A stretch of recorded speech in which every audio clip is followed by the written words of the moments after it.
Delhi assembly ఎన్నికల్లో విజయాన్ని లక్ష్యంగా చేసుకుని కాంగ్రెస్ ఓటర్లను ఆకర్షించే ప్రయత్నం చేస్తోంది. ఈ క్రమంలో ఢిల్లీ ప్రజలకు పలు గ్యారంటీలను ప్రకటించింది. అందులో 300 యూనిట్ల ఉచిత విద్యుత్, 500 రూపాయలకు సిలిండర్, ఉచిత రేషన్ కిట్లు ఉన్నాయి. ఈ గ్యారంటీల పోస్టర్లను తెలంగాణ సీఎం రేవంత్ రెడ్డి, ఢిల్లీ పీసీసీ అధ్యక్షుడు దేవేంద్ర యాదవ్, మంత్రి పొంగులేటి శ్రీనివాసరెడ్డి విడుదల చేశారు. ఈ సందర్భంగా సీఎం రేవంత్ రెడ్డి మాట్లాడుతూ తెలంగాణలో అధికారంలోకి రాగానే 2 లక్షల రూపాయల వరకు అప్పులను మాఫీ చేసినట్లు చెప్పారు. అలాగే 21,000 కోట్ల రూపాయల రుణమాఫీ కూడా చేశామని వివరించారు.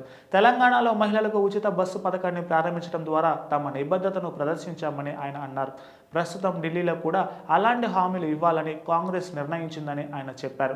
స్వాతంత్రం వచ్చాక ఈ స్థాయిలో ఎవరూ రుణమాఫీ చేయలేదని, మోదీ ప్రభుత్వం మాత్రం ఉద్యోగాలు ఇచ్చామన్న మాటలతో ప్రజలను మోసం చేసిందని ఆయన ఆరోపించారు.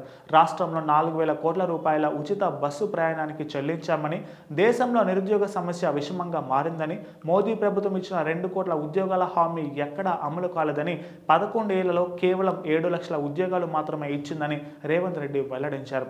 మోదీ 3 సార్లు ప్రధాని, కేజ్రీవాల్ 3 సార్లు ముఖ్యమంత్రి అయినా ఢిల్లీకి లాభం జరగలేదన్నారు. తెలంగాణలో కాంగ్రెస్ అమలు చేస్తున్న పథకాలు చూసి ఢిల్లీలోనూ గెలిపించాలన్నారు రేవంత్ రెడ్డి.